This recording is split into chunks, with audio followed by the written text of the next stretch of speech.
I'm Jeff Hunt. He's Bill Thorpe. It's Thursday.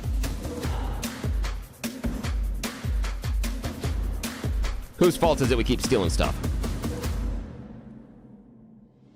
Is it the business's fault? This is going to be a good one. Intriguing. Coming out of Douglas County, we're going to talk with County Commissioner Abe Laydon, who's helping lead this effort. But Douglas County wants to crack down on shoplifting, in part by fining stores if they don't report this. This is an interesting follow-up to a Common Sense Institute report we talked about last week. The state of Colorado, the economic impact on the state of Colorado as a result of retail theft, $1.3 billion. And what was discovered in this report, and we spoke with law enforcement, was that in many cases, businesses just don't report it anymore. They're tired of dealing with it. They're tired of having their staff try to chase these people down, deal with police reports. So they just go, whatever, we're done. We're exhausted. We're not going to report it anymore. And is that encouraging more shoplifting? Is it driving up the prices on the rest of us who are having to compensate for that theft that's taking place? And is it right to start to hold these businesses accountable? The look the other way mentality, is it harming us? Well, Douglas County commissioners want to do something about it. We're going to talk with Abe Laydon here in just a few minutes. Now is time, though, for the news. Blake Olson. Blake Olson, news and comment.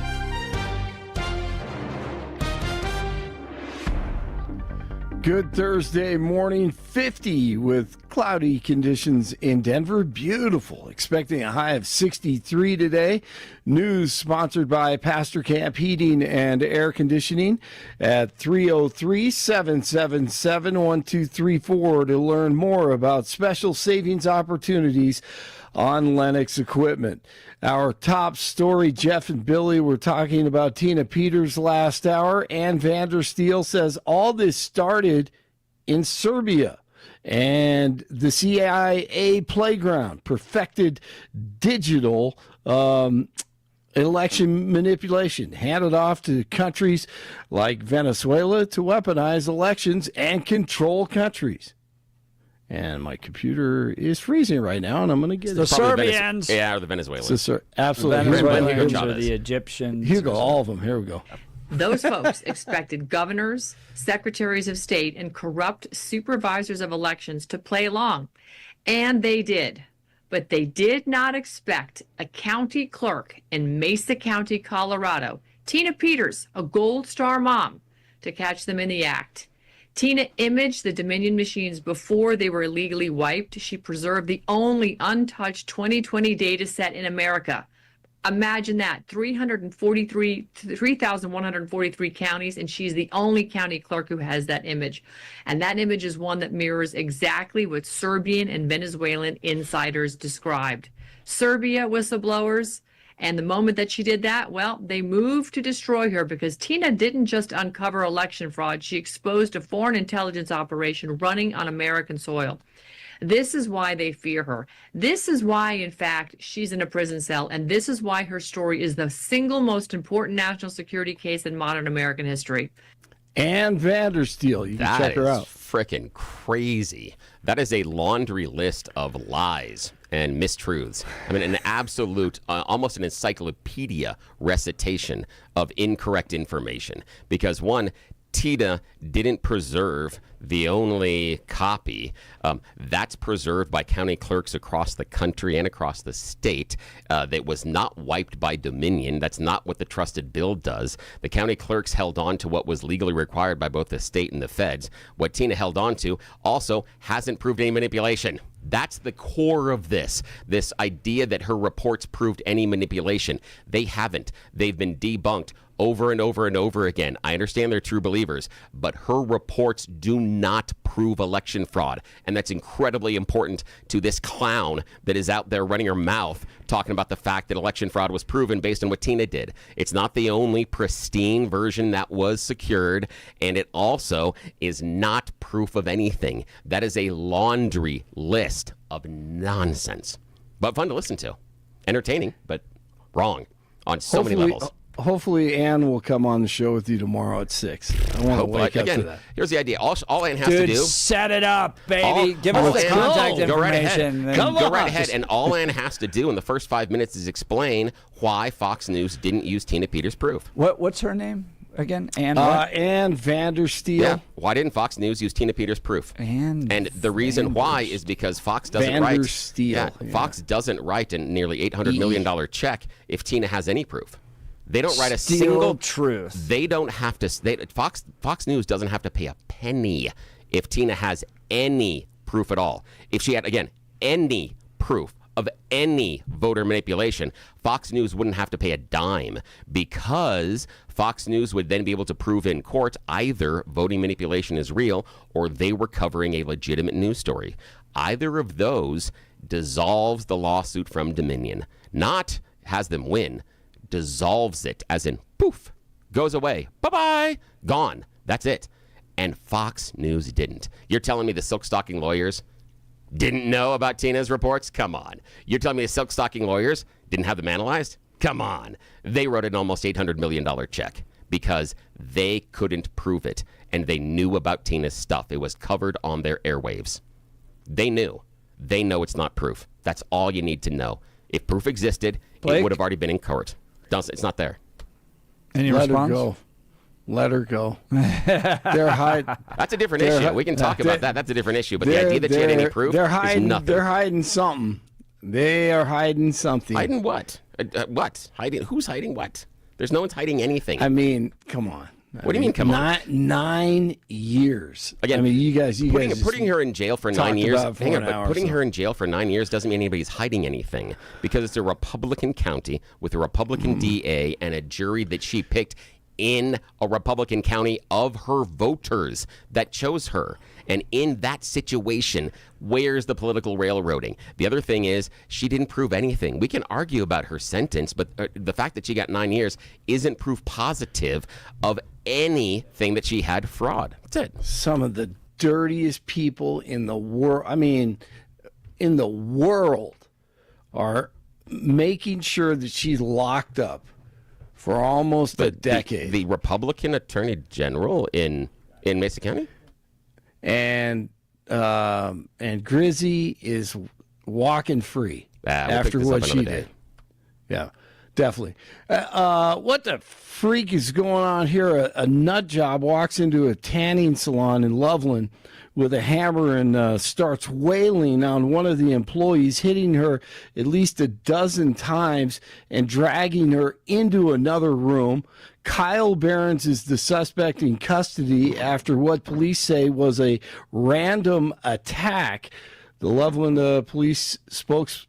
The general resident and citizen and employee, this isn't something that the public encounters. And so going through this is something that this is going to be a lifelong journey for them to overcome, to mend with, and to process.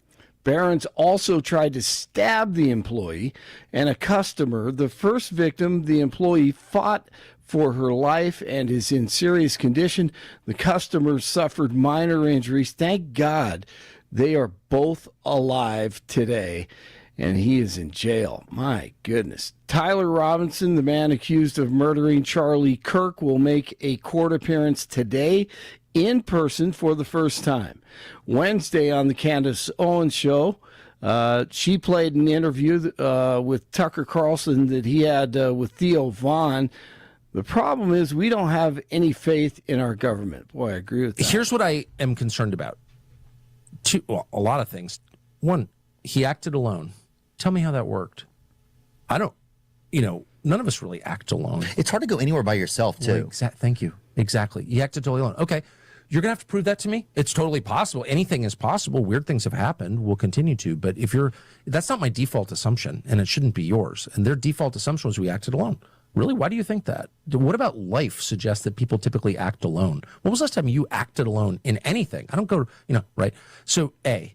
B, we know that people had foreknowledge of this because they posted about it on X and said Charlie Kirk is going to be killed on this date, and he was. Is that true? Yes, it's true. But were they just guessing? Was it a guessing thing where every day they posted that? Maybe.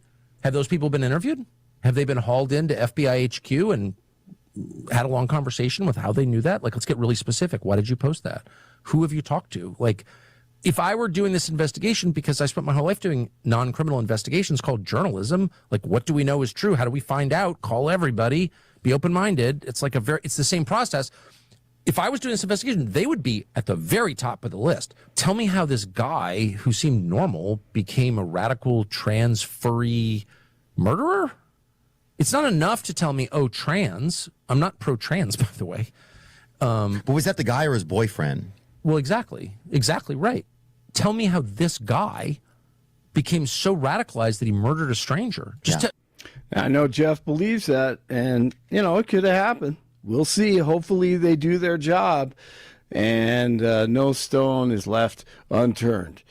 All right, great seeing everybody last night at our Christmas party. My man, Mark Anderson always has a good dad joke. I'm probably going to ruin it right here.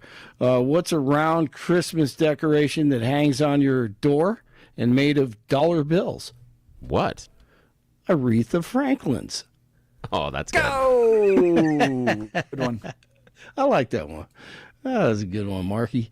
Florida Panthers at the Avs tonight at 7:30. Nuggets at the Kings 8 o'clock tonight. 48 in Aurora, 49 in Arvada, 50 in Denver. You're waking up with Jeff and Bill. We'll argue again tomorrow. Blake Olson, News Talk 710 KNUS. Breezy periods, but mild and dry. We have Arctic air to our north and east, but it's not going to be able to come south as Pacific air will dominate. This will keep temperatures well above average as we go through the rest of the week, through the weekend, into the start of next week. 50s and lower 60s today, low to mid 60s tomorrow. Little cooler, upper 50s Friday, then 50s and 60s for the weekend.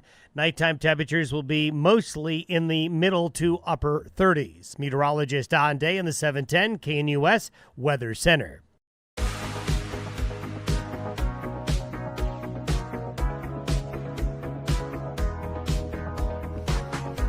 Headline coming from the Denver Post. Douglas County wants to crack down on shoplifting, in part by fining stores if they don't report it. We talked about this fascinating report from Common Sense Institute last week with Mitch Morrissey, former DA for Denver, the state of Colorado losing $1.3 billion economic impact with retail theft. Oftentimes it's organized. It's taken a lot of money away from the rest of us. It's taken away a tax base. So it's harming us in a big way, and it's getting worse. Well, Douglas County leaders want to put an end to the look the other way mentality when it comes to retail theft. And they aim to do so in part by threatening to fine businesses that fail or refuse to report shoplifting. To give us some insight on this is Douglas County Commissioner Abe Laydon. Good morning, Commissioner. Thank you for taking time to join the Jeff and Bill Show. Yeah, good morning. Hey, good morning, guys. How are you? Great. So tell us your plan and why you see businesses being in part, the problem here. Well, they're not. I mean, it's all about partnership with the business sector, and we're working really closely with the Douglas County Economic Development Corporation as well as the retail industry to have this conversation. I mean, look, the problem is that in places like LA, San Francisco, Portland, you have these large corporate policies for the big box stores saying, hey, let's just write this off as a loss and people can walk out. We're seeing video of individuals going into a Home Depot, loading up an entire cart full of drills, thousands of dollars of merchandise, and just walking out. So part of the problem is we're seeing it in the zeitgeist, right? So comedians are even saying, hey, you can just go into a store and walk right out. You're not going to get caught, right? Well, not in Douglas County. So for us, we are ending the look the other way era. We're not going to allow a culture where people walk out of a store with a stack of drills and nobody says a word. So that era is over in our county. Yeah, and I appreciate you guys wanting to do that.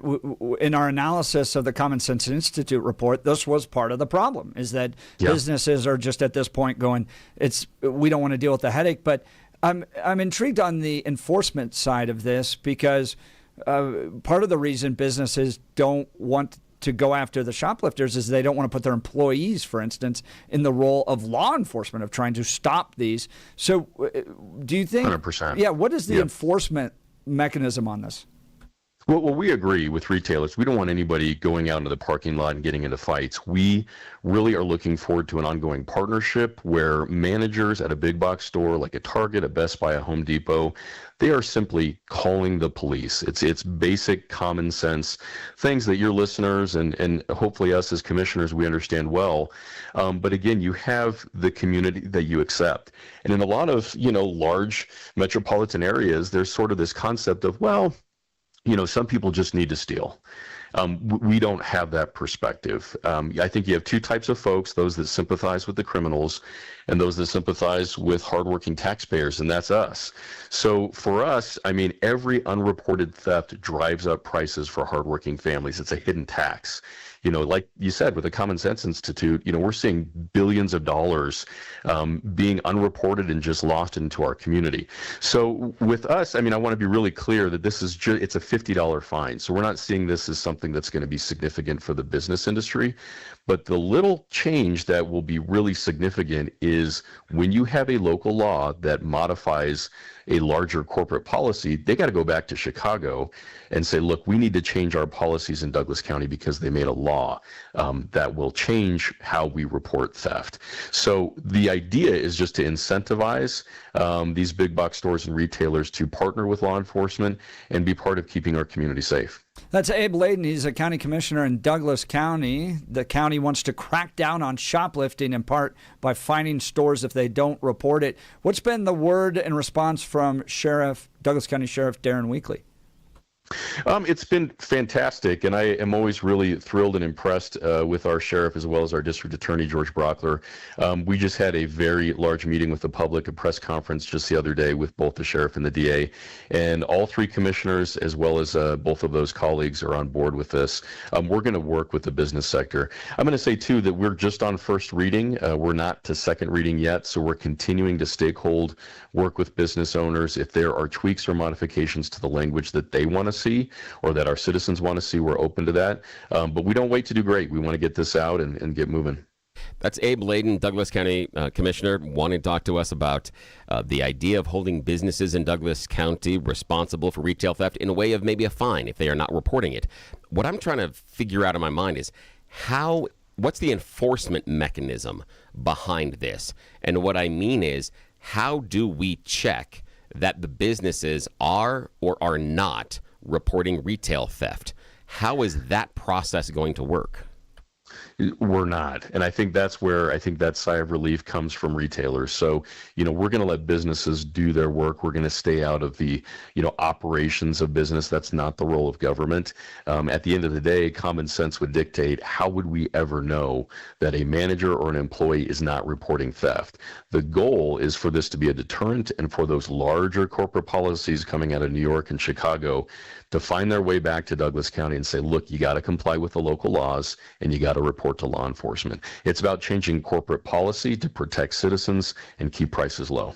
Yeah, I can see that, and I understand the desire behind it, but I can't figure out personally, and again, I'm not trying to pick a fight with you, I can't figure out functionally how this would be enacted, because I can't see what makes the large big box store out of Chicago all of a sudden become more forthcoming with their retail theft. And what I mean by that is the threat of a fine to some of those large retailers for not reporting a crime, to me, is a disincentive for them ever to report the crime. It seems to be counterproductive because already their behavior pattern is to not report the crime. So that's where they are right now.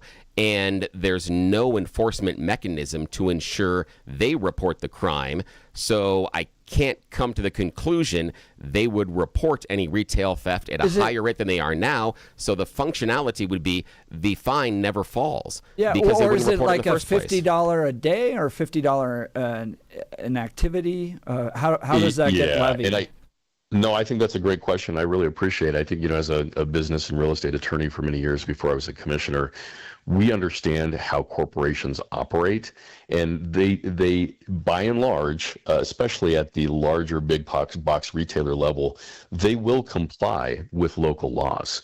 And so it's really about this information about our ordinance getting out to those boardrooms outside of our state and saying, look, you got to comply with the laws in Douglas County. And that's what they do in any jurisdiction. They are going to comply with the local laws in which they're operating. Now, County Commissioner Abe Laydon, I want to ask, what do we do with like the Douglas County Sheriff's Office? Walk me through how they could possibly help enforce these fines or anything, because this is a criminal activity as far as retail theft. But I can't figure out, again, what I'm trying to figure out is how we identify the corporations that are not reporting the retail theft. How do we identify that activity, and then how do we enforce the fine? Because if they're already not reporting the retail theft, how do we discover or get them to report something they already are not reporting and are now disincentivized to report? Because if they do report it, they're going to get fined. So how do we get them to talk to us about stuff that they don't want to get fined for? Yeah, and my friend, I think you continue to go down the line of we're somehow trying to force businesses to do something versus just change corporate policy. So I'm going to keep saying that we want to change corporate policy at the local level, and an ordinance does that. We're not looking to victimize the victims. We're not looking to crack down on, managers or employees on any level. We want to change policies at your local King Supers and Home Depot and Targets so that they know here in Douglas County, you have an obligation under the law to report. In terms of are we going to go out and video camera and make sure everybody's, making calls? Absolutely not. We want to let businesses do the work of businesses. But again, it's changing that corporate policy. We're talking with Abe Laydon. He's a county commissioner in Douglas County. Headline coming from the Denver Post: Douglas County wants to crack down on shoplifting in part by fining stores if they don't report it. Basically, it's a $50 fine for each 24-hour period following an unreported theft, with a maximum fine of $1,000 per incident. Commissioner Laydon saying that this is an effort to change corporate policy. They're not going to be allocating a whole new division within the sheriff's department, for instance, to go look at video cameras to see if businesses are abiding by this, but they want to send a message on up to big box stores and their corporate offices that you cannot continue to just ignore and off-right the theft that's taking place, because that is harming the community to allow this to fester and to grow. I had a meeting with Sheriff Weekly, and he said something that was shocking to me, which was that a good 80% of the people in his jails aren't from Douglas County. Correct. I'd love to hear from you as a commissioner how Douglas County, with folks like Sheriff Weekly and George Brockler seeking to be tough on crime, are facing real challenges from the weak on crime, if not pro-crime, cities that surround you. Your thoughts? Yeah. Well, Douglas County is the most prosperous county in the state. We're also the safest. We've ended homelessness. We have a really great hell attack team, the only one in the entire state that puts out wildfires. So people want to be here, but that includes the criminals. But not so much. The bad guys talk, right? So when we crack down on crime and not just create a perception, but a reality of public safety in Douglas County, those bad guys are going to say, you know what, not there. The cops chase. They're going to put us in jail. And if we go into that big box store, guess what? We can't just walk out with $1,000 worth of drills. We're going to get reported. So it's continuing that enforcement. We're so close to 470 in the Denver metro area that in other jurisdictions that may be more lax on crime, there may be a thought that, hey, Douglas County is a target. We're removing that target. And I think it's not fair for Douglas County residents, unfortunately. It's just the way the world is, that oftentimes you guys and the taxpayers are having to carry the burden of actually making Colorado safer because you're willing to step up and confront these issues, whereas other DAs, other judges, other counties are willing to go, well, God forbid we put a bad guy behind jail and behind bars. You guys willing to step up, and unfortunately that puts a tougher burden upon you all. But fortunately, you got good folks like Sheriff Weekly and all the men and women who serve in Douglas County law enforcement, and George Brockler willing to hold these guys accountable. And same thing for you, Commissioner. So this will be fascinating to watch. What are the next steps with regards to this proposal? Yeah, we're going to continue, and thank you for that, Jeff. We're going to continue to listen to the business community and stakehold this. We did meet with the Douglas County EDC, got nothing but thanks, zero opposition. We're going to meet with more retailers and their associated representatives and just make sure that we're getting it right for them. Again, we don't want to penalize the business owners and the small business owners that are working hard to make a living. We want to partner with them and make sure that they don't feel beholden to out-of-state policies, out of Chicago and New York that are limiting their ability to keep their things safe and people safe in our community. That's a fascinating moment in public policy discussion. Well, Commissioner Abe Laydon, we appreciate your time. You can follow Abe Laydon on X if you go to x.com/Abe Laydon if you want to learn more about him. Abe, appreciate your time this morning. Thank you. Thanks, you guys. Always a pleasure. Yeah, have a good day. All right. Would love to hear from you. Give us a call because this is a fascinating moment in public policy, right? Like you have national chains, big corporations that go, just let them walk out the door. We don't want to deal with it. We don't want our staff to have to act like law enforcement. We'll just write it off and, it'll be tacked on to prices. There's definitely an impact there, but, we don't want to deal with it. And so you're a county commissioner in Douglas County, like Abe Laydon, going, well, we don't want, these policies are really harming us because it feeds retail theft. In the state of Colorado, dealing with this in a big way, it's gotten worse. We're at $1.3 billion, record high retail theft. So what do? You can definitely seek to arrest the shoplifters, but if the corporations aren't reporting them, how do you know? And you don't necessarily want to burden small businesses with strong regulations. So can you send a corporate policy? That's what it seems like they're trying to do. Is this the role of government? Are they being too heavy-handed in the regulations? That's a question, because last hour we're talking about all these regulations clamping down on businesses and making it hard for businesses to function.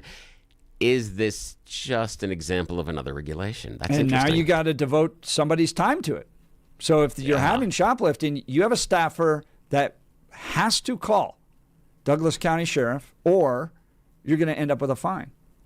Ooh, lots to discuss here. Join the conversation. Here's the phone number, 303-696-1971. Text us on the Dan Capitalist Law text line, 720-819-5115. Folks, let's talk the gun room. Here's a good way to defend yourself. The gun room in Lakewood. These folks are absolutely fantastic. I've loved getting to know Wayne. Wonderful store. I am not a guns pro in the sense that I can tell you all the different types of ammunition size and what different guns do. I'm a big proponent of the Second Amendment, but I just am not down into the details. And sometimes when you walk into a gun store, you can feel a little intimidated, like you're not going to be respected because you don't know everything. That's not the case with the gun room in Lakewood. These folks are absolutely fantastic. They love, in fact, they pride themselves on being kind, welcoming, and helping people that maybe even first-time gun purchasers. Go check out the gun room. These are Colorado people. They know firearms. They know safety. They'll take you the time to walk through everything to find out what's right for you. So whether you're new to shooting or looking to expand your collection or want expert guidance from people who actually care, the gun room is the place for you. And ladies, with the holidays coming up, I'm going to make this really easy for you. If you've been wondering what to get your husband, dad, or the outdoorsman in your life, a gift card to the gun room is a home run. Trust me on this one. Stop in, browse their selection of new and used firearms, or just ask a few questions. They love helping people. Give them a call. They'll pick up the phone and talk you through anything. Their phone number is 303-237-1300. That's 303-237-1300. And if you've got a big collection of firearms, maybe you inherited it and you're looking to sell it, they'll come in and work with you on big collections, give you a fair price. It's the Gun Room in Lakewood. Check them out at denvergunroom.com and be sure to tell them Jeff sent you. I'll be sure to see you inside. And we will continue. Phone line's hot on this one. You're listening to The Jeff and Bill Show. This is Denver's talk leader, News Talk 710, KNUS.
Welcome back to the Jeff and Bill Show. We're talking a headline coming from the Denver Post. Douglas County wants to crack down on shoplifting, in part by fining stores if they don't report it.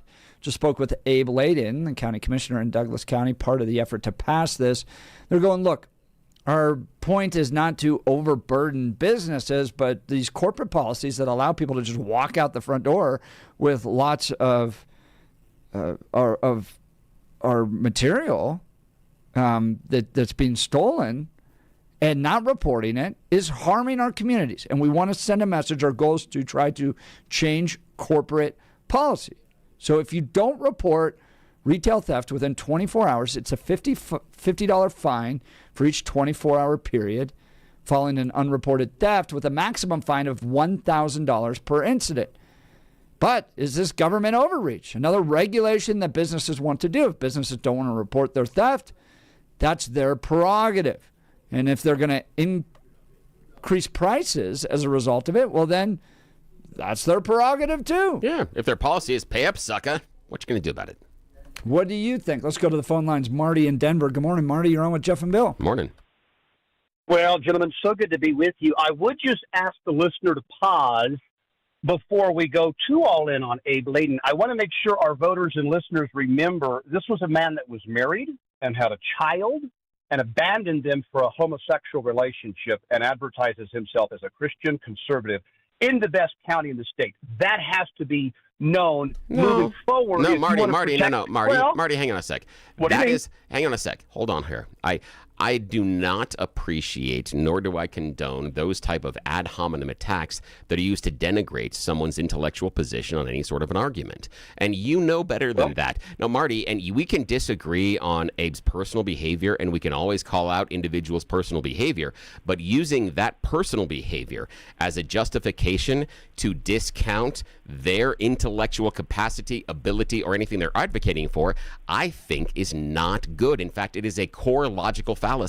So I appreciate that you and others in the audience, and maybe even me myself, disagree with what Abe had done, but I disagree with using that as a preface to disagree with some action he is taking based on the job that he is in now. I think the two are separate, and I think we owe it to him and others in the audience to separate the two. Now continue. This is what I would describe that as, not an intellectual deficiency, but do we have a wolf in sheep clothing? Because you guys hit it on the lead in there, more government overreach. And so I do think that choice and then the abandonment of one's family, but still pretend to be a Christian conservative, those are conflict. And so we judge fruit, Billy and Jeb. And so that's what we're saying. Is this the fruit of somebody who's actually working for the enemy and wants more government, or is actually working on the behalf of Douglas County?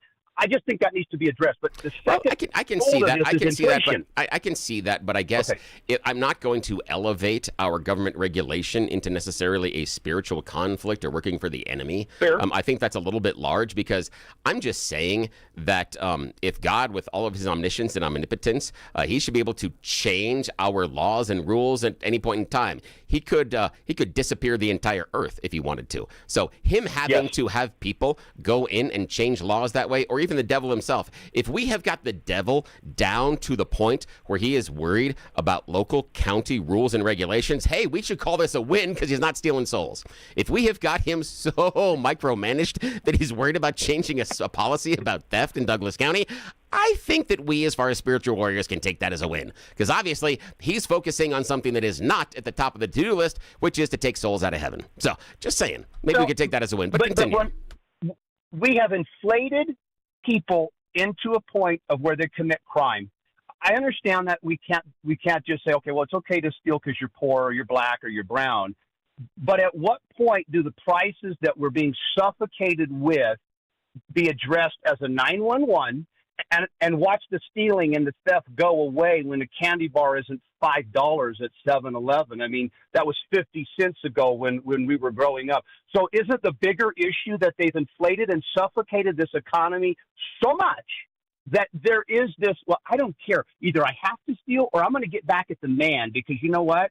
I don't have any money and it's their fault. So guess what? I'm going to go into Walmart and I'm going to take what I need today and call the cops if you want. I don't care, because it's not like I could afford to live in this society anyway. How much of that is playing into the average shoplifters mentality that there's no way out of this anyways. Well, Marty, what we saw in the Common Sense Institute report is that a lot of this is organized. It's like mob level retail theft where they have entire warehouses. And I think you probably have people on the inside of some of these corporations that are feeding this. Sure. It's a really serious issue. So I definitely understand the being weak on crime and always providing an excuse for somebody to steal because, God forbid, their dad didn't hug them or something. But a lot of this is now getting to the level of organized cartel level crime, and that's because we've allowed this to fester. So yeah, if you can steal coming out of the shop and there's going to be no harm to it, if they're going to let you walk out even with basically shopping carts full of detergent or vitamins or tools coming out of there, then why wouldn't the organized crime get involved in that? Why wouldn't you then get enough people involved to get into there? And we saw it during the stuff that happened in LA and Chicago and New York, where you had these mobs that came in, and that was just simply the idea of flood the zone, that where you're trying to put, and it's a simple principle inside of football, basketball, soccer, anything else. You're putting too many people into a specific area and they can't cover all. So if we put 15 people into a shop that has 3 people, they can't stop any of us if we all go grab stuff off the shelves and start walking out. So we simply have too many people, and that's where organized crime got into this thing. Totally good, guys. Last thought, and I think everybody can steal this one, where the corporations have huge responsibility for shoplift. Because I actually think this is more of a one-off. I'm taking $20 at a time, 20 over here, 20 over there. But the fact that they converted cashiers to self-checkout, and the fact that I can steal whatever I want out of a self-checkout. How much theft that then sneakily creeps into higher prices for us. But corporations did that. They took the cashier scanning each item, and now they let me do it myself. Maybe we'll scan everything, maybe we won't, but how much of the shoplifting and then price increases coming from that? And I guess they don't care because it saves them money on the labor, but we pay for it. So it's a lot of people's fault other than the good old taxpayer person that really wants no trouble with any of this stuff. So thank you both. Great Marty, stuff. Keep going. Thanks, Marty. Appreciate the call. Appreciate That's it, man. Marty from Denver. His line is open. If you want to jump in, 303-696-1971 or text us on the Dan Caplis Law text line at 720-819-5115. All right, folks, let's talk Gyrie's. Wife and I went into the Gyrie's location in Parker. They're all over the Denver metro area, by the way, and had an absolutely fantastic experience. We got to sit down with their professional designer who showed us an incredible selection of Hunter Douglas custom blinds, shades, and shutters. Look, I was a little overwhelmed at first because I'm not a home design pro. I've never even hired a designer, and I was afraid of the cost and what all this would look like. But it wasn't outrageous at all, totally affordable. And she walked us through everything that helped us find the perfect options to enhance the look and functionality of our home. So whether your curtains are clashing or you just want a fresh look, Gyrie's has the solutions for you. Their designers are the experts, and they can help you with everything from window treatments to full room decor. But here's the best part. They offer a personalized in-home consultation. They'll come directly to you. They'll bring paint samples. They'll bring blind samples. They'll bring whatever you need. They'll get you covered so you can see what this is going to look like inside your own home. They even bring lasers to measure everything. So you can get the same expert advice right in your own home that we got in ours. Do yourself a favor. Get started today. Every single day, I look at our blinds, and I'm thrilled with what we got with Gyrie's. Absolutely top-notch. Visit Gyrie's, that's GUIRYS.com, GUIRYS.com. Go schedule your in-home consultation. You'll be sure to thank me. All right, we'll continue with your phone calls and texts. You're listening to The Jeff and Bill Show. This is Denver's talk leader, News Talk 710, KNUS.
Welcome back to the Jeff and Bill Show. Headline coming from the Denver Post. Douglas County wants to crack down on shoplifting in part by fining stores if they don't report it.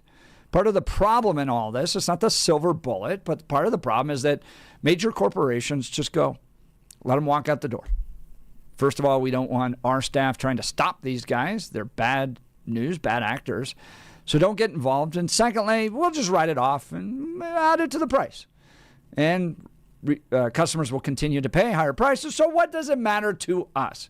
Well, county commissioners looking at this problem going, we're tired of the theft. Colorado facing a record $1.3 billion in retail theft.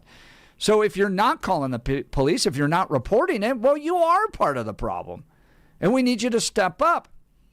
But at the same time, if you're a small local business, every time somebody steals, you have 24 hours to report it, or you're going to end up with a $50 fine. Now you're having to use staff resources to report this. So is it overburdensome? Is it overregulation by the government? And what, as you as a human, what choice would you make if you are the manager or supervisor on that shift and you know you have to devote resources to trying to get the person, report retail theft? You've got to have some sort of an identified suspect, and the company policy might be to let some of that retail theft go out the door. Or if you're a smaller business that you can't catch the person, they've run out, all of that time and effort, are you going to take that time and effort to avoid a fine that no one knows you've incurred? Because the only people that know something's been taken out of that store are yourselves and the thief. So why would you make any sort of affirmative action and possibly expose yourself to a fine? The issue is, this to me incentivizes further covering up the fact of retail theft to avoid the fine rather than an incentivization to actually try to prevent the theft. I love when businesses do this, by the way. 0318 texting this in, because this was in an Office episode. What? Where you take the picture of the criminal. Oh, yeah. And then you put the picture right up at the front of the door. Oh, I love So that. everybody see, I love it too. I always, anytime the liquor stores have those, I always look and I'm like, do I know these people? Yeah. I do too. Yes. I always look to see if I know anybody. I love that. That's why this show works. It's because stuff like that. We're right the same way that we're like, do I know these people?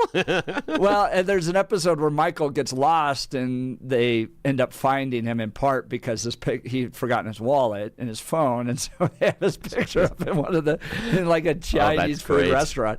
Oh, that's wonderful. Bill, in my mind, this is just another example of a culture that has abandoned its Judeo-Christian roots and continues to have to deal with these problems that are further downstream, right? So I want the Ten Commandments up in classrooms in part because of our great historical connection to Judeo-Christian worldview and Western civilization and how Judaism and Christianity have shaped who we are as Americans. But there's a practical impact to this as well. That if you teach young people that there is an all-knowing God who sees all that you do and you are going to be held accountable, this is all true. You're going to be held accountable for your sins, even if you don't think anybody else saw them. And one of those is thou shalt not steal. I don't know. Maybe if our kids actually learn this in schools instead of, the Republicans are Nazis, then we might actually have a better society where we're not trying to figure out all these problems further downstream. Yeah, there is a point to that one, although I think that sometimes operationally, that especially with kids, seeing the crime and punishment in action is a bit more useful. And so I think part of it... Well, that's where I'm going with this, is the idea of, in some cases, early punishment can be a longer deterrent, meaning when you catch the kid that is shoplifting in his teenage years and he's punished for it, he's probably not going to be a shoplifter in his 20s or 30s. There you go. The debate will continue. We'll be back tomorrow. If you missed any of it, go to 710knus.com to download the podcast. We appreciate all of you. You're listening to The Jeff and Bill Show. Yeah, we can't do this without you. We're almost there. Friday tomorrow.